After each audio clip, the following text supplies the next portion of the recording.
You've seen it happen. Two people arguing about a proven fact. One has receipts, evidence, timestamps, and the other person still won't budge, not won't. Can't. That difference is everything. The person refusing to admit they're wrong isn't being difficult. They're being human. The machinery in their skull is operating exactly as evolution designed it. And understanding that machinery is the only way to stop wasting your breath on arguments you were never meant to win. That wall you are running into. It is not personality. It is not stubbornness. It is neurological architecture. Your brain has built-in systems that make admitting error genuinely difficult, not inconvenient, genuinely difficult. And once you understand these systems, you stop taking it personally. More importantly, you stop wasting energy trying to dismantle something with reason that wasn't built with reason in the first place. Your brain hates contradiction, not metaphorically, in a neurological way. When you hold two conflicting beliefs simultaneously, your prefrontal cortex lights up like it is solving a crisis. You experience genuine physical discomfort. Scientists call this cognitive dissonance, and it is one of the most powerful forces in human psychology. It is your brain's error detection system. But here is the problem with how it actually works. Here is the catch that changes everything. It is often easier to change your behavior than to change your beliefs. When someone has acted on a wrong belief, defended it publicly, made decisions based on it, built their identity around it, the dissonance becomes unbearable. Admitting error doesn't just mean changing a thought.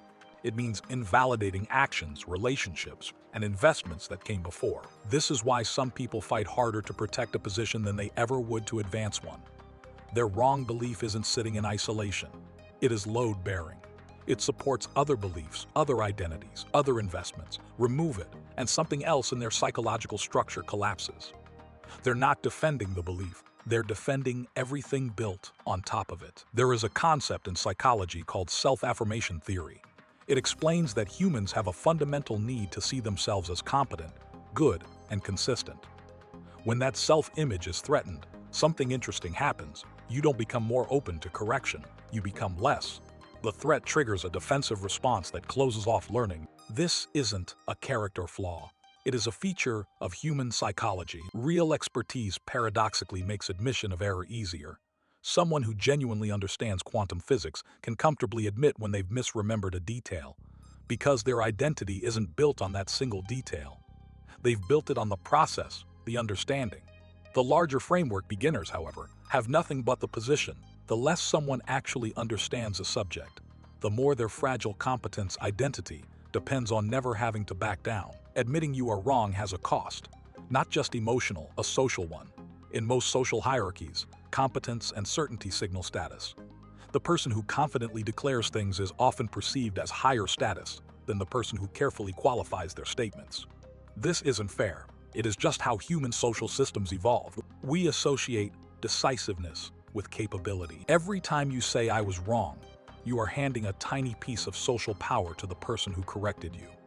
For those whose identity is heavily tied to status, what researchers call social dominance orientation, this cost can feel existential.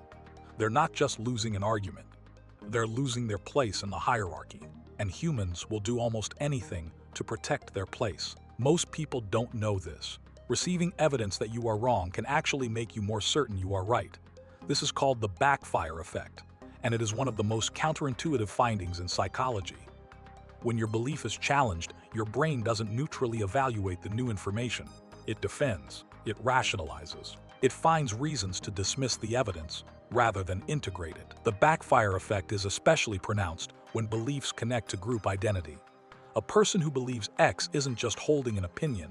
They're part of the group that believes X. Challenging X becomes an attack on the group, which becomes an attack on the self.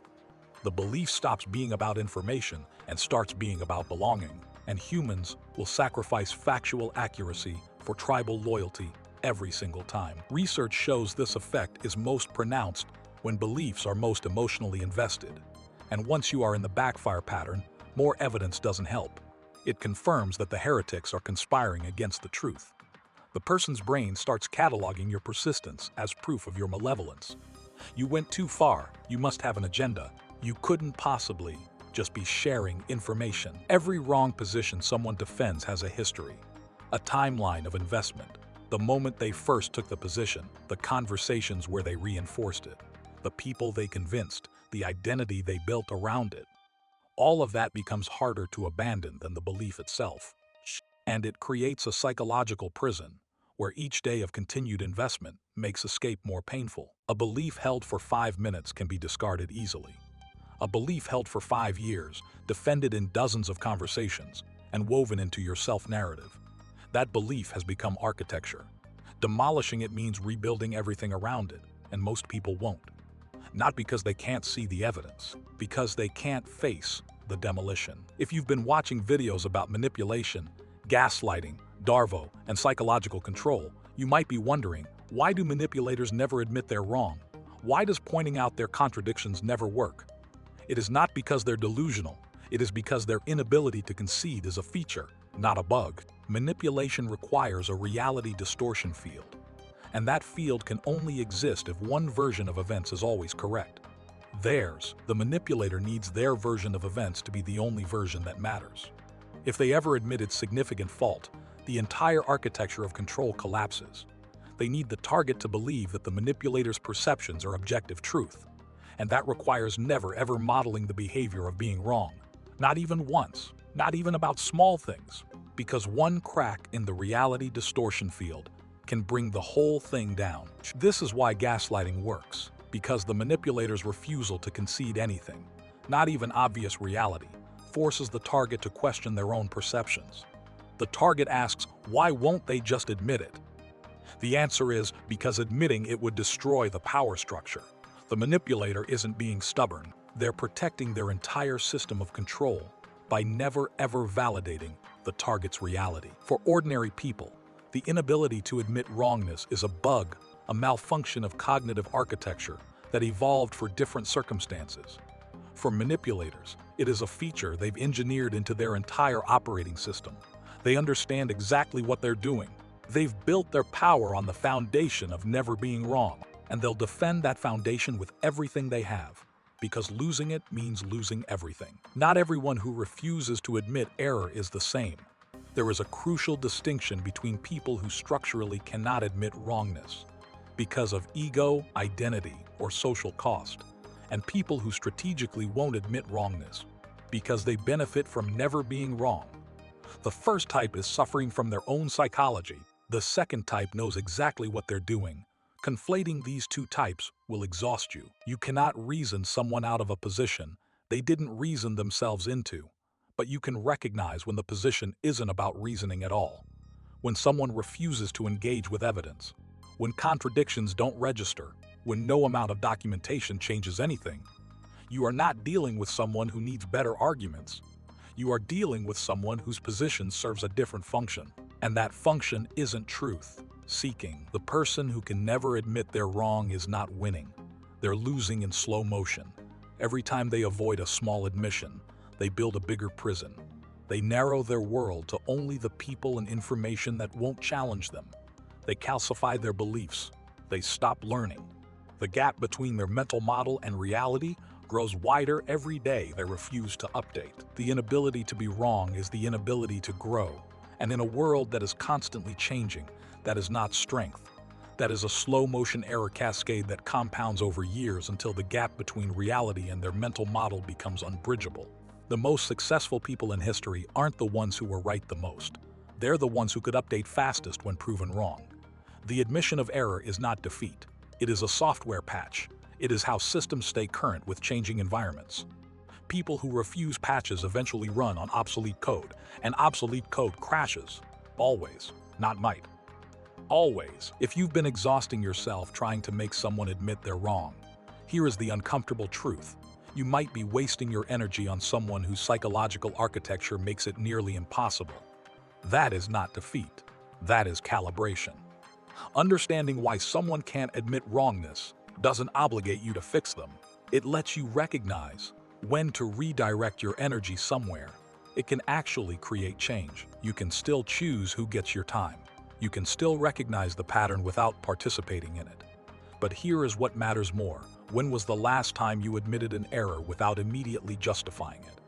When was the last time you said, "I don't know," without following it with an opinion you didn't actually have?